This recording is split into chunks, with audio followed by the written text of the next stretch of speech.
I am Montana Lopez. Now, as many of you might know me, I'm an author. I'm also a digital photographer, and I also do abstract arts and sell them in online retail stores. I'm here in this park, Heritage Park, Rome, Georgia. I will speak to the American people, the world, about a tragedy that's happening. And it's about the homeless people in the shelters. Here in this city, we've got only 2 shelters, okay? Here I am, parents just living in the car, and you got people living under bridges and woods, living even on streets, sleeping, or in vacant buildings somewhere in this country. Now, here you go, let me give you an example. Where's all the money going from the federal stimulus that Obama put out, okay, to the cities to rebuild things?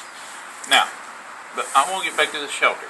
Here you got a shelter here in Rome. It houses 4 women, 20 men. You got to go up a flight of stairs. By the time the stairs you give out, it discriminates against the disabled, and yet they take and build a new warehouse before they take care of the shelter and bring it up to code. This shelter has been serving cold food. They have discriminated against the disabled, people just getting out of jail, and with prison records. God says to not turn our backs on them, but God says to forgive and love them, to spread the gospel to them. Is it spreading the gospel to the people and giving them a fair chance if you're not helping them? Jesus says, love one another as I have loved you. He didn't say go turn them out in the cold and rain and shine. This shelter calls itself an army. What a mockery. Then, is it a military dictatorship or cult? Ask yourself this. People, you need to stand up and call these shelters. You need to put pressure on them to change, to bring codes up to date. Instead of building a warehouse for food or a warehouse for clothing, they can add on to the store. Now, you don't need a flight of stairs. You should have had what if a person gets handicapped in a wheelchair, becomes homeless, okay, in this shelter, and yet they claim that salvation. Well, it's hocus pocus, okay? Yet, you got another shelter down the road here. They make you take drug tests, and management doesn't take a drug test or alcohol test. For instance, all you know, they could be at a bar during the week, drinking, doing drugs, out in the woods. Ask yourself this. Why is people still there 9 years later? 9 years later, instead of got a house or a home,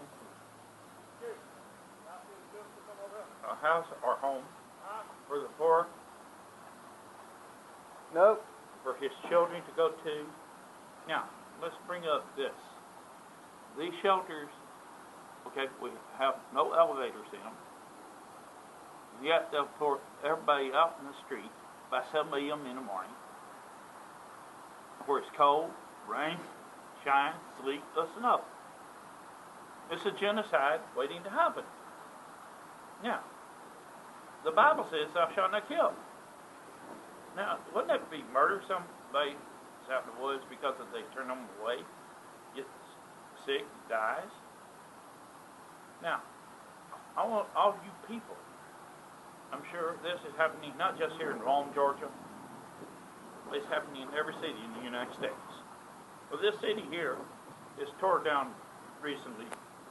Federal projects, turned it into shopping malls. They claim it's for tourism. Now, they built new schools. Where's the funding coming from these new schools? Why not build onto the existing schools?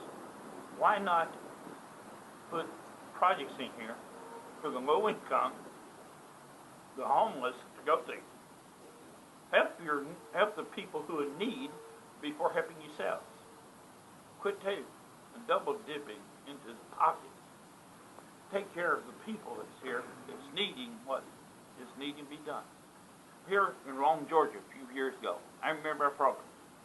Instead of tearing down houses that was run down, they would take those houses, a man standing on the street corner begging for $1 to give beer. He would turn around, work for this program, and they give it to you. Let's say for $1 a month rent, okay? If you can afford a beer, you can afford to pay $1 a month in rent. Now, till they got a job.